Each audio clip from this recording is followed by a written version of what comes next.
अस्सलामुअलैकुम, बोल न्यूज़ में खुश आमदेद। मैं हूँ सहर फातमा और मैं हूँ माहरूख शहरियार। एक बार फिर से आपको बराह रास्त ले चलेंगे। सेनेट का इजलास इस वक्त जारी है और शिबली फराज इजहार ख्याल कर रहे हैं। एक ही मैसेज जाना चाहिए, लेकिन साथ ही साथ में हमने ये भी देखना है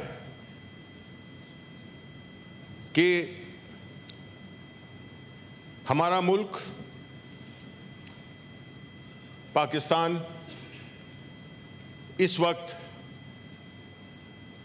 किस हालात से गुजर रहा है और जो हमारा दुश्मन है उसने क्या सोचकर और ये टाइमिंग किस टाइमिंग के साथ हम पे ये इल्ज़ाम धरा। देखें, दुश्मन दुश्मन होता है और इसमें कोई शक नहीं है कि इंडिया ने हमारे साथ हमेशा दुश्मनी की है। उनका जो आरएसएस की जो आइडियोलॉजी है, जिसको कि इस वक्त के प्राइम मिनिस्टर उसको फुली इम्प्लीमेंट कर रहे हैं, जिसमें मुसलमानों पे अलहदा मजालिम हो रहे हैं, आज़ाद जम्मू अपने कश्मीर में, ऑक्युपाइड कश्मीर में उनके मजालिम जारी हैं। लेकिन क्या मुख्तलिफ बनाता है इंडिया को के होते हुए तरक्की कर रहा है। उन्होंने अपनी इकोनॉमी को बहुत बड़ा कर लिया है।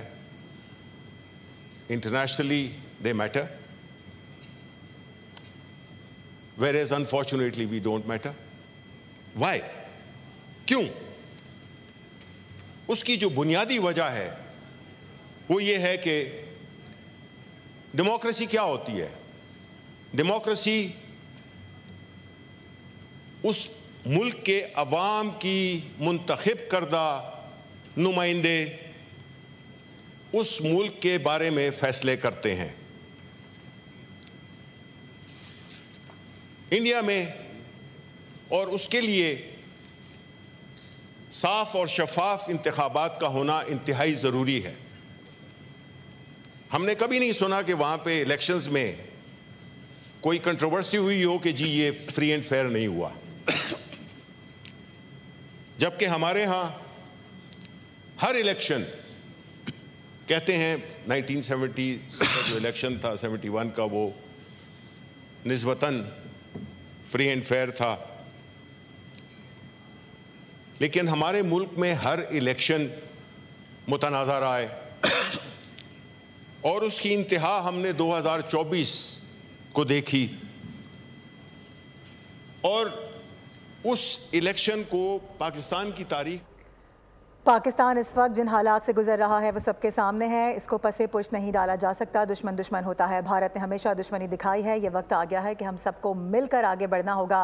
पाकिस्तान पर बेबुनियाद इल्ज़ामात को मुस्तरद किया जाता है। अब से थोड़ी देर पहले करारदाद मंजूर की गई है। साथ ही साथ कहा गया इसहाक डार की जानिब से, उन्होंने कहा कि पूरे हाउस की जानिब से एक रेजोल्यूशन पेश करता हूँ, भारत में होने वाले वाक़यात पर खामोश नहीं बैठ सकते। सयाहों की जाने जाना इंतहाई काबिल शर्म अमल है।